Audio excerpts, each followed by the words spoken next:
Now let's talk about Bad Blood going down this Saturday, Atlanta, Georgia, 6 o'clock start time. I will not be in attendance. Like I said, I did go to the house show this past weekend. This weekend, got some things to do in the morning. 3:30, Ohio State, Iowa. That will lead into Bad Blood, so my Saturday is pretty much locked in. But overall, this card, it doesn't move me, really, to be honest with y'all. Like, Liv Rhea, we've seen it before. Damian Finn, I get it. Nia, Bayley. CM Punk, Drew McIntyre, Hell in a Cell. If it ain't no bloody massacre, then I'm cool. And we know Cody, Roman, and the Bloodline, that's going to go all the way to WrestleMania. So with this card, I'm looking to be surprised on more than one occasion. I'm looking to leave this event saying, it exceeded my expectations. Because right now, my expectations aren't that high, to be honest. First match, Liv Morgan, champion, going up against Rhea Ripley for the Raw Women's title. Dominic would be over the ring in a Shark Tank cage. And it goes to what I say about Triple H. He's made it clear. I'm watching on Twitter. I'm seeing different opinions. Whoop-de-whoop. I think they lean it a little bit too much into the Latino Heat Eddie Guerrero thing when it comes to Dominic. Like, I was watching wrestling heavy when Rey Mysterio and Eddie Guerrero had the Dominic custody ladder match. I get it. You got kids who wasn't around then. They don't understand the callbacks, so they doing their research on that. I understand it, but I'm cool. Dominic, he's grown a lot in just terms of if I, enjoy his character or not. He's grown a lot into his own character at the moment. The fans boo him out the arena. I'm surprised they're still going. I thought that would have been died down by now. The fans are still all in tune with that. But it's like, okay, I got Rhea winning this match. I don't see Rhea going back with Dom. I don't see Rhea going back into the Judgment Day. It goes back to what they were saying last year where when the Bloodline story dies down, we want the Judgment Day storyline to be the next big thing. And I never saw the Judgment Day storyline being that.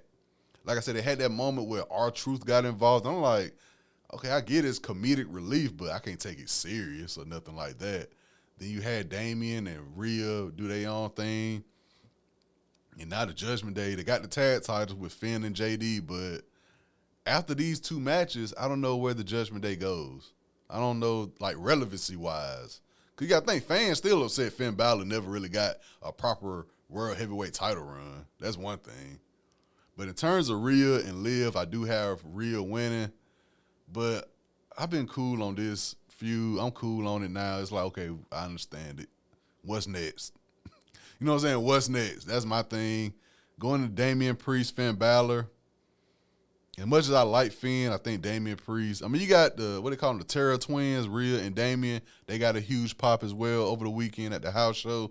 With the momentum they got right now, I don't think you can afford for them two to lose. It would be dope to have Rhea have the belt, then Damian somehow, some way get back into the picture with Gunther or something like that, or maybe go to the Intercontinental title because you do got this thing they teasing with Rhea and Jey Uso as well. So I wouldn't be surprised if Rhea, possibly set up Jey Uso to get beat by Damian down the line. That would be dope to see. But in terms of the Judgment Day overall, I'm very intrigued to see where they go from here. Because it was like a foregone conclusion. If not Rhea was the leader, then Damian Priest was. And now you got Finn, who will be the tag team champion still for the moment. I'm intrigued to see where they go with Judgment Day, but I got Rhea Ripley beating Liv Morgan. I got Damian Priest defeating Finn Balor. Next up, SmackDown Women's title, Nia Jax going up against Bayley. Once again, the story is still for me, Nia Jax the champion, her partner Tiffany Stratton, women's briefcase holder, Money in the Bank briefcase holder. When would they let that collide? They poking little holes in it right now, but I think by the time Survivor Series come, we should have that. If not a surprise cash in, then set up a match. Be like, I want to see you at Survivor Series. Who knows? Bad Blood may get something going. But that's the main storyline with this. In terms of Bayley, I see something with her and Naomi happen. I don't know if they're going for the tag titles eventually or what, or they're going to feud? Because they too cordial right now. They too friendly with each other. Are they going to form a tag team and go after Bianca and Jade? Or are they going to just wrestle each other eventually? I'm intrigued to see where they go with that. But I got Nia Jax winning. Tiffany Stratton cash in. I'm not sure it's going to happen now, but that's the story, I think, obviously, with the Nia Jax title reign right now. Next match, Cody Rhodes, Roman Reigns going up against Solo Sikoa and Jacob Fatu. The thing with Cody Rhodes and Roman Reigns, a part of me is saying, obviously, Part 3, WrestleMania in Vegas next year. But another part of me is saying, just sit back and see where they go with this, because at the moment, I'm confused.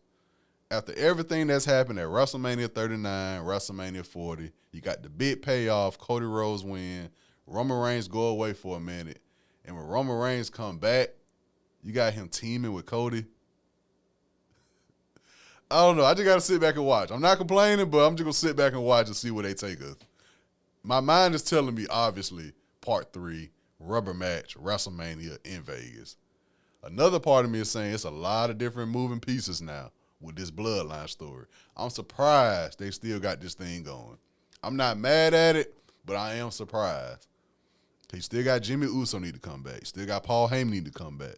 Still got to see if they're going to bring Jey Uso into the mix. You got to see if they're going to bring Sami Zayn into the mix. And it's a lot more damn cousins out there they can bring into the mix as well. So we just got to sit back and see what happens with this. Personally, if it's anything in the past few weeks, people was telling me, Tyler, you got to watch it. You got to watch it. Was the Roman Reigns, Cody Rhodes promo when they was at the Georgia Tech field. It was cool, but I'm like, okay, we had the same situation with Jey Uso. He went to Raw. Y'all can't trust him. You can't trust him. Look what he did for the past few years. You can't trust him. You can't trust him. It's the same thing with Roman. It's like, Cody's not gonna like fight this. Like he said, I want to break away from the Bloodline storyline, which a lot of fans agree with. Like, is this whole run in the WWE is about to be the Seth Rollins feud and the Bloodline feud? It's like, no matter how I feel about him, Cody got the kids. He got the kids, so you can do whatever you want with him in that part. But you got adults like me is looking like, damn man, like. You could have gave me Roman versus Jacob Fatu or something like that. Roman versus Solo, damn near. I would have been like, all right, bet. But for him to team with Cody after all they've been through, and it's just like, okay, I need to see some type of friction in the match. You know what I'm saying? Somebody got to leave the match while it's going on, leave them in a handicap match, something, a chair shot to the back. Something got to happen in this match to make me be like, okay, cool. I don't need them two to be buddy-buddy like Jey Uso and Cody Rhodes was. They don't need to be buddy-buddy. And my hot take is, because I'm tired of Solo Sikoa being in the mix, let Jacob Fatu get the pinfall victory over Roman or Cody. That's what I want to see at Bad Blood. Jacob Fatu pin one of them. So I'm going with the Bloodline in this match. I'm going with the Bloodline. For one, I think there's going to be too much friction with Cody and Roman. But I want to see Jacob Fatu get that pinfall victory over somebody. That would be a statement. That would make me be like, oh, okay. Because you can make the argument, Jacob Fatu, if it weren't for Jacob Fatu, that Bloodline be stale. With Solo and the two, the tag team champions, that would be stale without Jacob Fatu. So that's what I want to see. But overall, when it comes to this Bloodline storyline, overall, my advice to y'all is going to WrestleMania, whether we like it or not. And this like April 20th, 21st. Ain't like it's April 3rd or nothing like that. So we got to sit back and just let it play out. The Rock schedule, don't forget about The Rock. Don't forget about The Rock. Shit, don't forget about John Cena. His retirement thing. I think, excuse me. I think John Cena's going to be involved some way, somehow. Maybe for a match. I don't know about his whole retirement run, but at least for one match, he's going to be involved with this as well. We just got to wait and see how it play out. Will we get another shocking return at Survivor Series eventually? Shit, at Bad Blood even?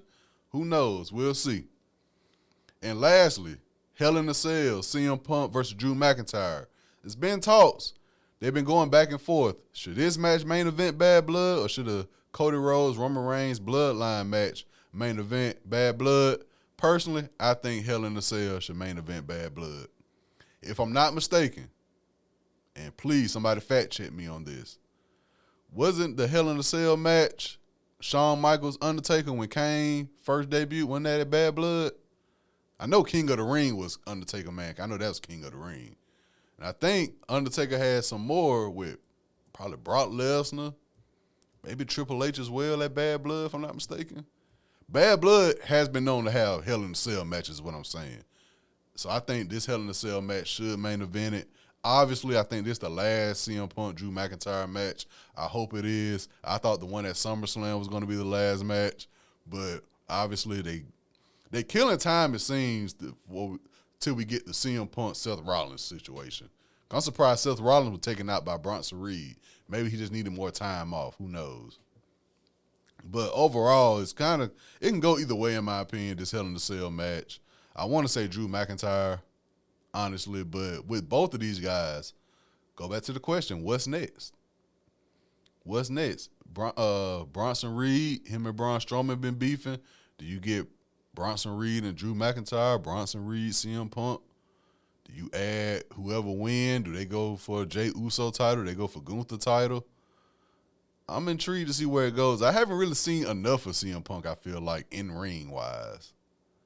I don't know if it's just me or am I tripping. I feel like I haven't seen enough of CM Punk in-ring since he's returned to say he can win this match and go on to do this and go on to do that. Outside of Seth Rollins, I really don't know what CM Punk can do. And I'm being all the way honest with y'all. Like, yes, Drew McIntyre, he did a lot. He done the Sheamus feud already. He done the Gunther feud already. I feel like he done something with Jey Uso already. But with CM Punk, it's like I haven't seen enough of him to know, like, okay, he can go up against a Bronson Reed.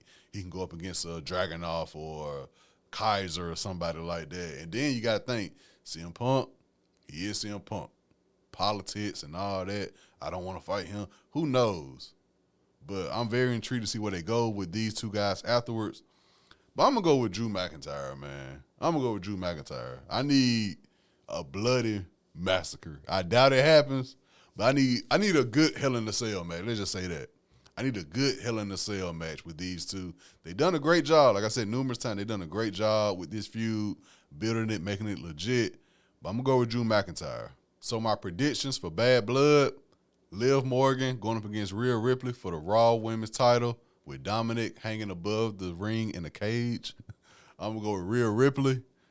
Damian Priest going up against Finn Balor. I'm going with Damian Priest. Nia Jax, Bayley, SmackDown Women's title. I'm going with Nia Jax. Cody Rhodes, Roman Reigns going up against Jacob Fatu, Solo Sikoa of the Bloodline. I'm going with the Bloodline, and I'm going with Jacob Fatu getting the pinfall victory. And lastly, Hell in a Cell match, CM Punk going up against Drew McIntyre. I'm going with Drew McIntyre.